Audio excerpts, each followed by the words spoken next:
Interview तिथं घेतला गेला असेल तर त्याचा अर्थ कुठेतरी कोलोजियमला हे माहीत नव्हतं की त्या भाजपच्या एका पक्षाच्या स्पोक्सपर्सन आहे. अनेक वेळा आक्रमक पद्धतीने त्यांनी एका पक्षाची बाजू घेतलेली आहे.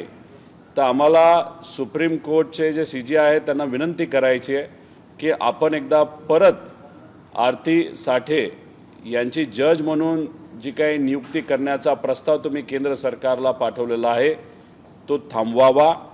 आरती साठेंच्या विरोधात नाहीतर त्यांच्या क्षमतेवर कुठेही आम्ही प्रश्नचिन्ह घेत नाही.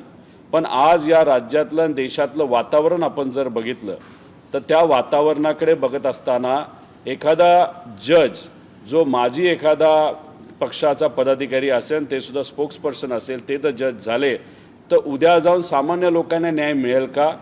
आम्ही सर्वजण सरकारच्या विरोधात सातत्याने बोलत असतो, आमचे कार्यकर्ते बोलत असतात आणि मग आमची एखादी केस जर त्या वकिलांच्या समोर गेली तर आम्हाला न्याय मिळेल का? त्याच्याचबरोबर सरकारच्या विरोधातला एखादा मुद्दा असू शकतो तो कुठलाही असेल.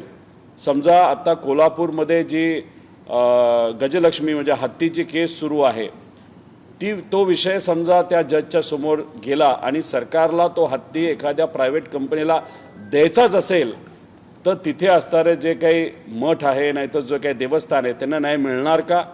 शेतकऱ्याची सुसाईडची एखादी केस असेल, अनेक असे काही विषय असतात जे सामाजिक असतात ते मांडल्यानंतर एखादा जज जो पूर्वी एखाद्या पक्षाचा पदाधिकारी होता तिथं मग ती भूमिका सरकारच्या विरोधात घेतील का? असे अनेक प्रश्न तिथं निर्माण होतात.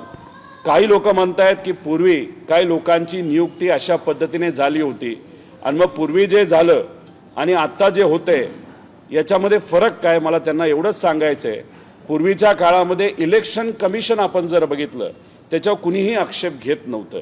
कुणी असं म्हणत नव्हतं की इलेक्शन कमिशन हे एका पक्षाचं भूमिका घेते नाही तर बाजू घेते.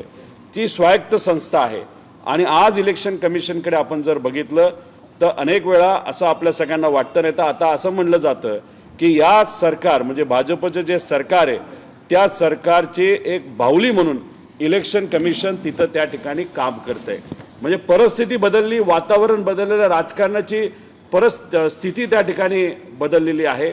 त्यामुळे आरती साठेंची नियुक्ती जर जज म्हणून झाली तर उद्या जाऊन जे आपलं न्यायव्यवस्था आहे ज्याला आपण एक स्तंभ समजतो आपल्या लोकशाहीचा त्याच्यामध्ये अशा पद्धतीने नियुक्त्या झाल्या तर उद्या लोक शंका घेऊ शकतात आणि आज या नियुक्तीवर लोक शंका घेत असतील तर मला असं वाटतं आणि आम्हा सगळ्यांना असं वाटतं की या बाबतीत सरकारली आणि आपले CJ जे आहेत त्यांनी त्या बाबतीत योग्य असा निर्णय घेऊन हे नाव वगळावं अशी विनंती आम्ही सर्वजण तिथं करत आहोत.